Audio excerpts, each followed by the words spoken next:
What if I told you that everything you know about faith, sin, and redemption might be just a well-crafted hoax?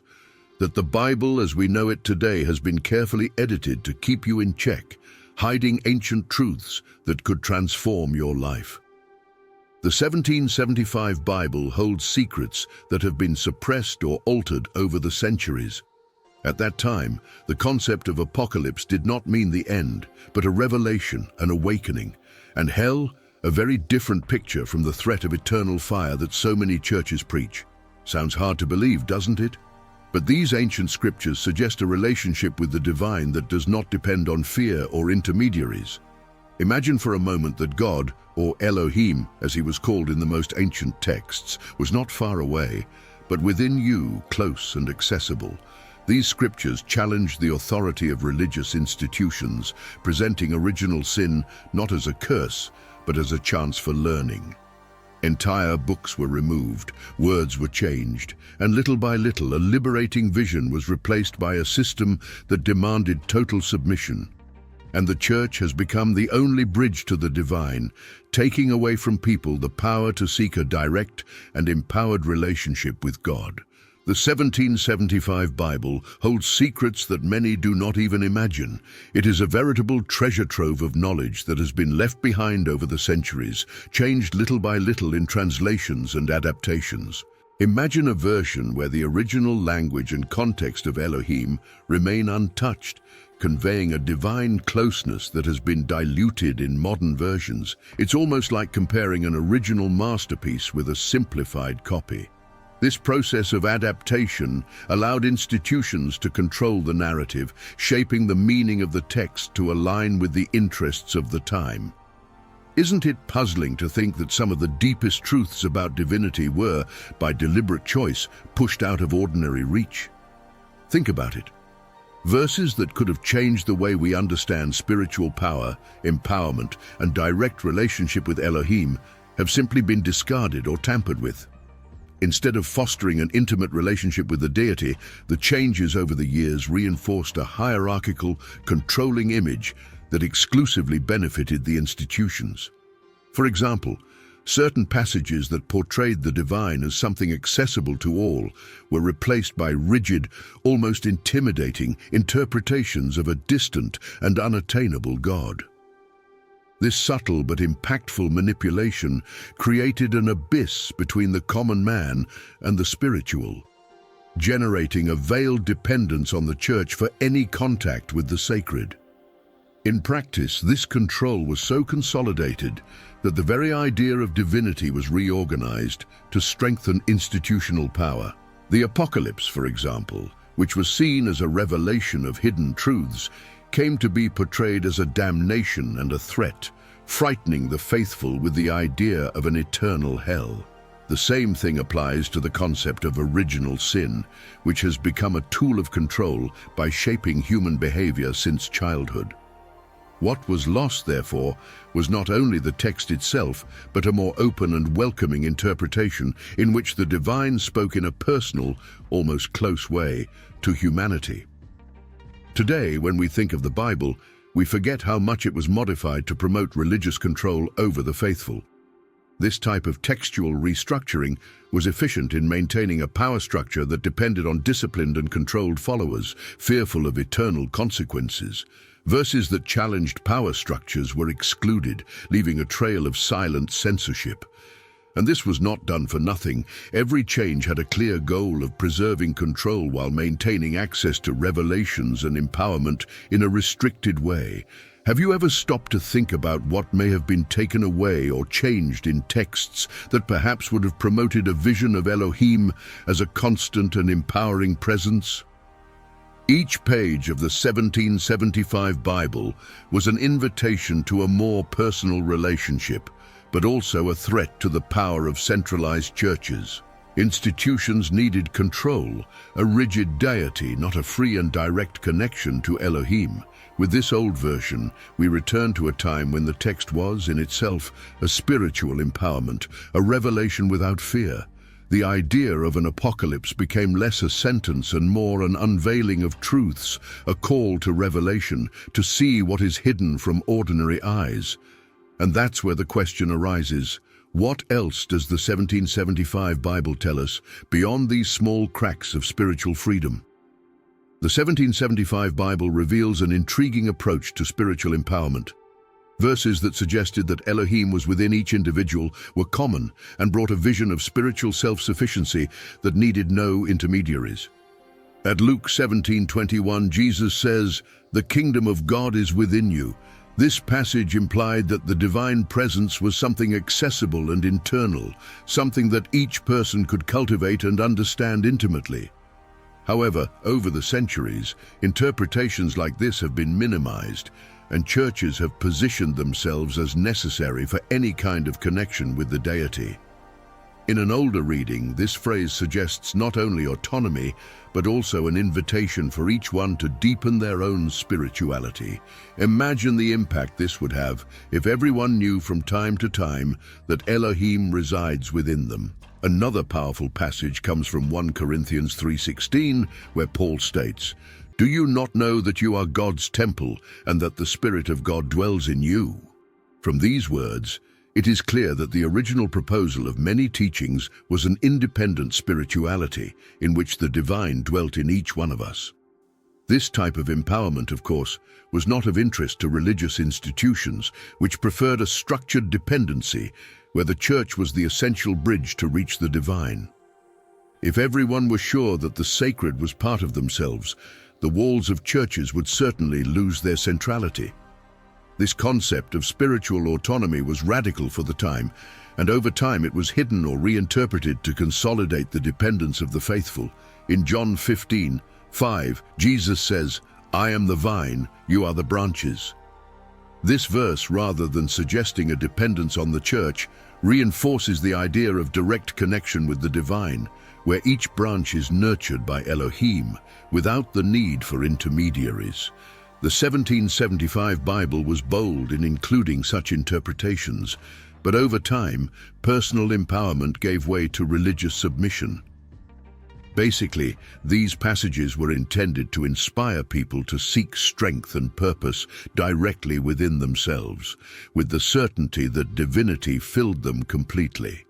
However, the institutions knew how to control these teachings to the point that many never knew these powerful interpretations.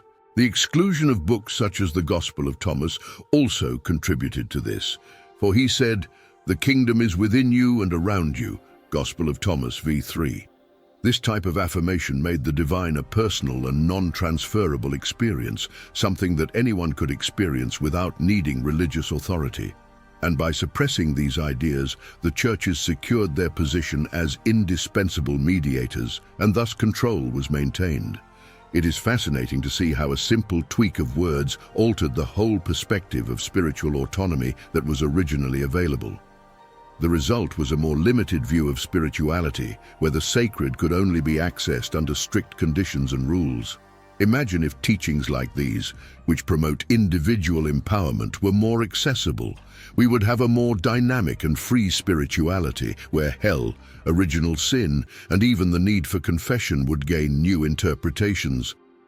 This potential for spiritual independence, however, was not promoted, preserving the appeal of the church as the guardian and interpreter of what was considered sacred. And this is only a part of what has been lost in the changes over the centuries. Over the centuries, the meanings of God's names have been lost, diluted in translations that have simplified the complex into something more accessible, but also more controllable. The 1775 Bible preserved the term Elohim, a plural name that suggests a rich and multifaceted view of divinity, an understanding that refers to several facets, and perhaps a collective divinity. This term is lost when it is replaced by God or Lord, words that reduce the mystery and scope of the original concept. In the ancient term Elohim, there is an all-encompassing and almost infinite power, while God sounds unique and absolute, shaped to center religious power around a single controlled entity. Here it is not only the name that changes, but the essence of the divinity itself.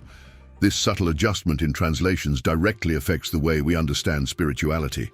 In Genesis 1, 1, we read that, "In the beginning Elohim created the heaven and the earth." This plural carries a richness that can indicate a complex and diversified manifestation of the divine, and not a singular and restrictive entity.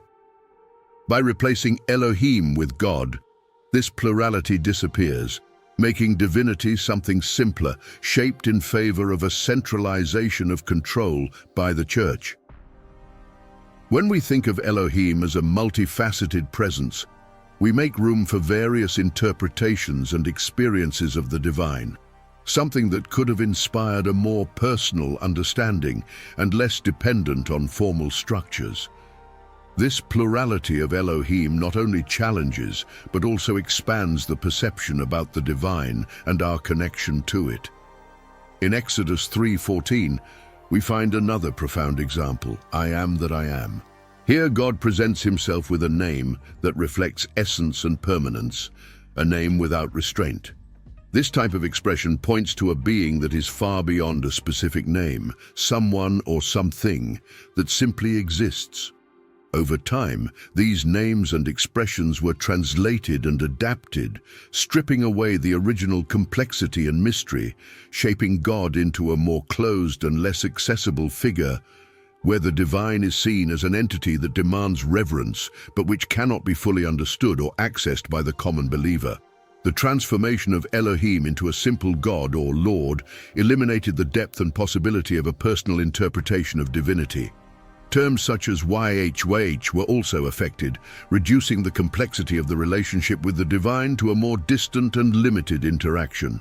In older versions, these complex names opened the door for the faithful to understand the sacred in a personal way, while more recent translations centralized and standardized them, making all the faithful see the divine in a very similar way. It was a form of subtle control, where the understanding of who God was already shaped, and the sense of Elohim as an all-encompassing, collective and close power faded over time. If institutions had preserved this wealth, the idea of divinity could be something much more accessible and present in each person's life. Elohim, in his multiplicity, made room for each one to encounter the divine in varied aspects, something very different from a single centralized image. This deeper and more varied understanding was purposely suppressed to strengthen the structure of the Church, and what we know today is only a fragment of the spiritual depth of the time. From this, it is inevitable to ask oneself, what else did these translations hide from our original connection with the sacred? The 1775 Bible is a doorway into a world of texts that have never reached the eyes of most modern believers. Books such as the Gospel of Thomas and the Book of Enoch have been left out of the most well-known versions, although they contain teachings that encourage self-knowledge and spiritual independence. In the Gospel of Thomas, for example, Jesus states, "He who seeks must keep seeking until he finds. When he finds it, he will be troubled. And when he is troubled, he will be amazed and will reign over the all." This verse suggests an inner journey of discovery and revelation, a call to personal empowerment that echoes with a challenging voice for those who are grounded in institutional religious dependence. It is not difficult to understand why passages like this were considered dangerous. These apocryphal books served as guides to a spirituality without intermediaries, something that threatened the role of religious institutions as the sole conductors of the divine. In texts such as the Book of Enoch, we find visions that present spirituality as a matter of personal connection with the universe and with Elohim, an expansive perspective that escapes the rigidity of official interpretations. Enoch narrates his own ascension to the heavens and reveals mysteries that man can discover for himself, proposing a direct relationship with the sacred. This freedom of interpretation allowed each person to seek spiritual revelation in himself, something that, of course, defied established norms. These texts, by being deleted, also blocked a more holistic view of divinity and the universe. With the Gospel of Thomas, for example, many of Jesus' teachings on spiritual self-sufficiency and the search for inner truth were kept away from the pulpits, while the faithful were encouraged to accept interpretations already prepared by the Church. In John 8:32, Jesus says, "You will know the truth, and the truth will set you free." This passage refers to the very concept of empowerment and knowledge that the apocryphal texts also brought. Imagine the impact of a spirituality where the focus is on inner development and the search for truth, rather than dependence on absolution and church approval. In addition to promoting self-knowledge, these books encouraged a spiritual practice aimed at empowering the individual. The Book of Enoch, for example, brings a series of visions and revelations about angels, demons, and the cosmos that help to understand the universe and the role of man as part of a broad and complex creation. This approach opened the mind to a spirituality that was more dynamic and less constrained by the traditional view of hell, original sin, or apocalypse, concepts that were shaped to arouse more fear than understanding. By hiding these texts, the institutions were able to maintain a control over knowledge and ensure that the spirituality of each believer remained under the supervision and command of the church. Imagine if these texts had been included in the Bible as we know it. The view on what it means to be human and connected to Elohim would be completely different, where revelation is an internal process and hell, for example, can be seen as a metaphor for one's own ignorance. These excluded books served as bridges to a more independent relationship with the divine, and their absences silenced possibilities that could have freed minds and hearts. What else would these texts reveal to us if they were within our reach today? In the 1775 Bible, the concept of hell was quite different from what we know today, offering a more ambiguous and even reflective view of the afterlife. Terms such as Sheol and Gehenna were used to describe places of rest or purification, not places of eternal suffering. In Psalm 16:10, we find the mention of Sheol, where the psalmist declares, "For thou shalt not leave my soul in Sheol." This word, in its original form, refers more to a dwelling place of the dead than to a place of punishment. Over time, these interpretations were shaped to build an image of hell as a place of eternal torment, used to instill fear in the faithful and strengthen the authority of the church. This transformation did not occur by chance. Reinterpreting hell as a place of eternal punishment allowed religious institutions to create a powerful tool of control. In Mark 9:43, Jesus mentions Gehenna, a royal valley outside of Jerusalem where garbage and scraps were commonly disposed of. This area has become a metaphor for suffering, but it was not originally a place of eternal punishment. However, over the centuries, Gehenna was transformed into a representation of the Christian hell, as a way of reinforcing the idea that anyone who deviated from the precepts of the church would face dire consequences. The fear of hell, therefore, became a way of ensuring obedience and control. By manipulating these interpretations, the church has managed to perpetuate an idea of hell that keeps the faithful in constant vigilance of their actions. In Matthew 10:28, Jesus says, "Fear him who is able to destroy both soul and body in hell." The original translation, however, allows us to understand hell as something more symbolic, a state of separation from Elohim and not necessarily physical suffering. This original perspective gave a margin for each one to understand the consequences of their actions without a direct threat of eternal punishment. But as time went on, this more open and philosophical understanding was transformed into a rigid narrative of fear and torment. This manipulated view of hell served a clear purpose: to ensure that the believer was always under the domination of fear, a powerful feeling that influences behavior. In a society where hell is seen as a condition of spiritual perdition, the search for redemption through internal acts and personal growth could have been a more liberating journey. However, by reinterpreting these concepts more drastically, churches have been able to centralize power over souls, offering salvation and absolution only through their own rituals. Hell became not only a consequence, but a constant threat that kept the faithful submissive and fearful. The original idea of hell, as a state of purification or withdrawal, could be an incentive to reflection and personal evolution. a chance for each one to understand their journey with Elohim in a unique way. But by turning hell into a place of inescapable suffering, institutions have moved believers away from this vision of evolution and spiritual empowerment, replacing it with a narrative of control. This opens space for thought. What if the real hell was simply the state of spiritual ignorance, of a voluntary departure from the divine? Perhaps this lighter, less threatening view of the afterlife could promote a search for growth rather than a life filled with fear. The concept of original sin as we know it today was carefully shaped to strengthen the need for mediation of the church in the path of redemption of the human being. In the 1775 Bible, the story of Adam and Eve appears in a less punitive way and more focused on the awakening of human knowledge. In Genesis 3:22, God says, "Behold, man has become like one of us, knowing good and evil." This verse shows the act of eating the fruit not as a terrible crime, but as a step toward understanding and conscience. Over time, this more positive view was transformed into an interpretation that carried guilt and condemnation, associating original sin with the very essence of humanity. This change was strategic, as it consolidated the church as the only entity capable of redeeming souls, justifying its presence as a savior and necessary. Augustine of Hippo, in the 4th century, was one of the leading theologians to define original sin as an inherited mark, an intrinsic defect passed down from generation to generation.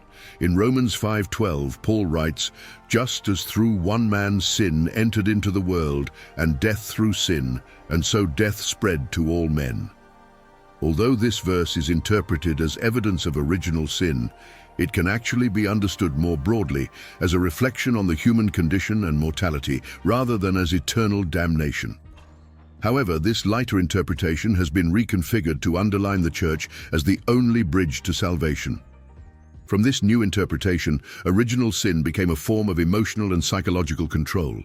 Human beings were, from birth, seen as guilty and indebted to God, and the only way to cleanse this stain was through the rituals and sacraments offered by the church. In Psalm 51:5, David says, "In sin did my mother conceive me." The expression was widely used to reinforce the idea that everyone is born in sin, but in the original context, it is more of a lament about human weakness than a universal doctrine of condemnation. The Church, however, adapted this view to strengthen its role as absolution, making it indispensable for the redemption of humanity.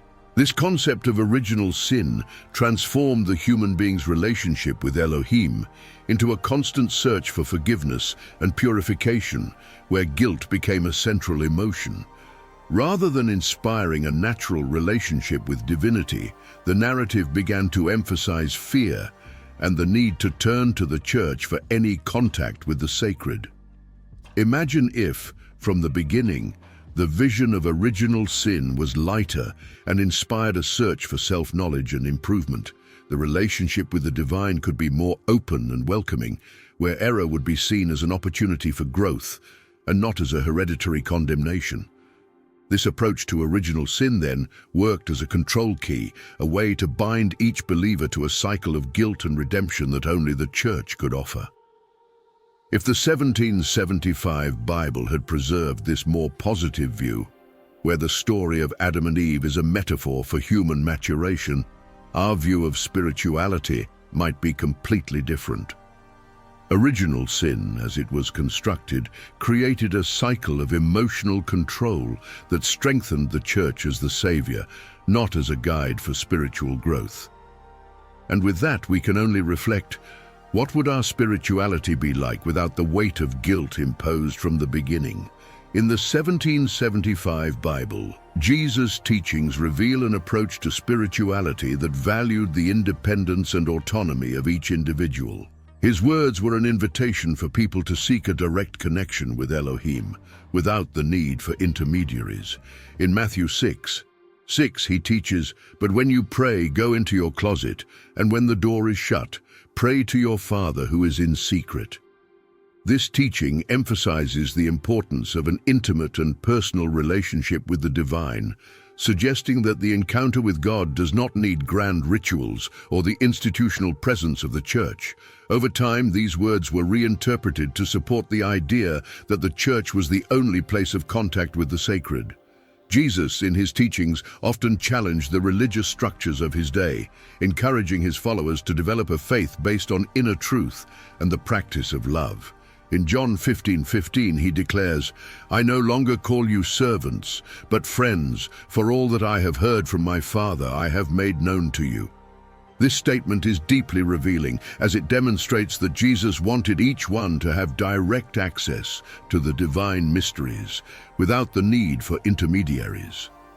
The 1775 Bible preserved this freer approach to spirituality.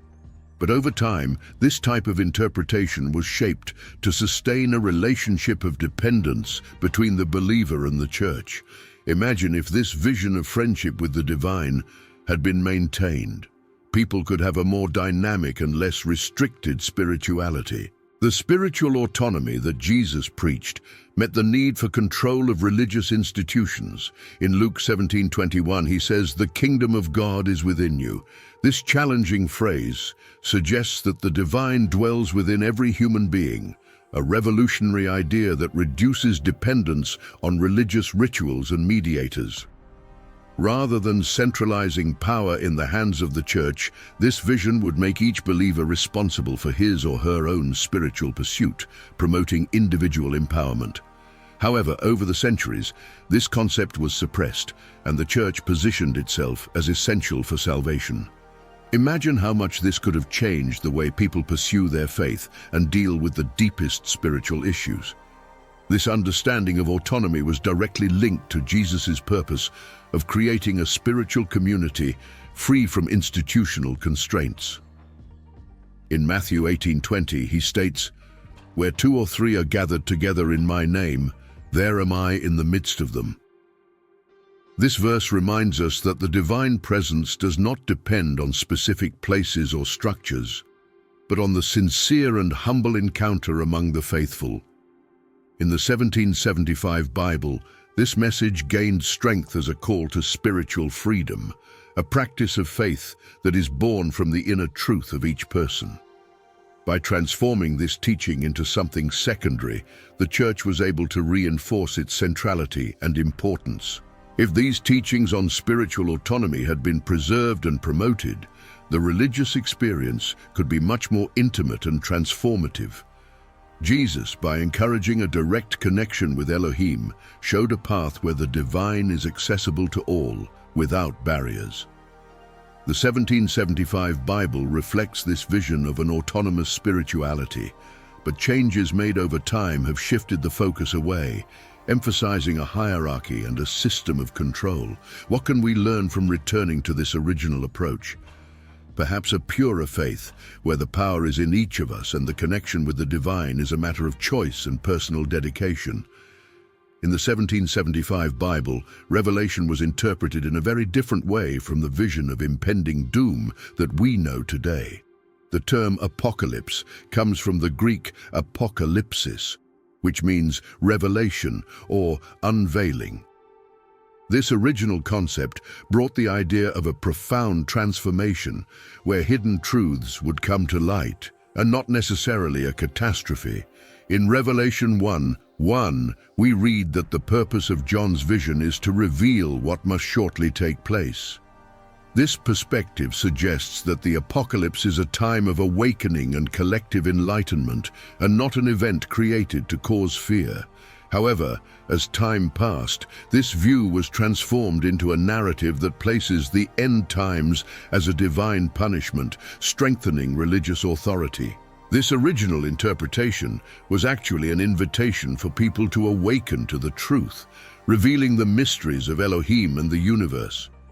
Instead of fearing the apocalypse, people could see it as an opportunity to transform their lives and understand God's purposes. In Daniel 12:4, the prophet is instructed to seal up the words of the book until the time of the end, indicating that full revelation would only come with time and would be a process of progressive understanding. This approach reveals that the apocalypse was seen more as a process of unveiling rather than as a final destruction.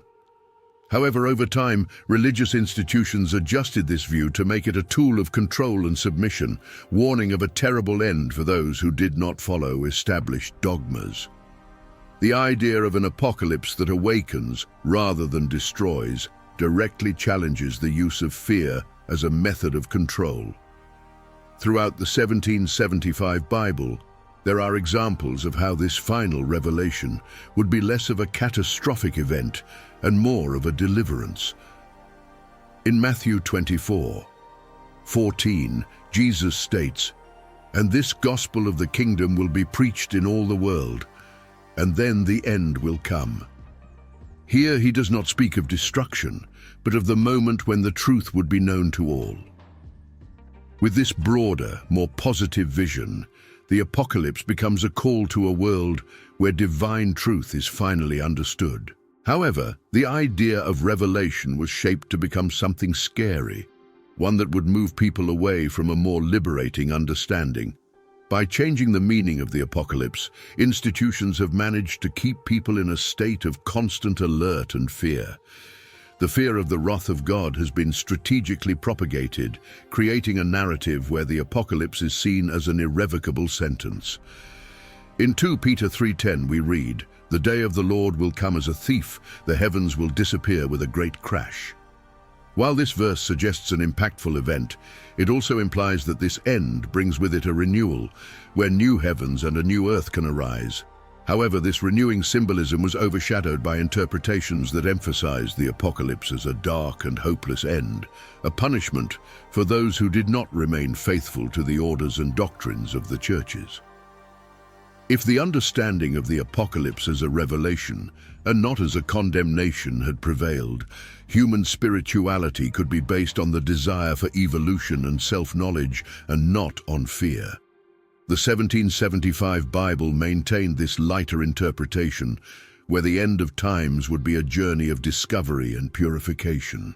But by turning this vision into something frightening, institutions ensured that the faithful remained submissive and controlled, without seeking personal or deeper interpretations.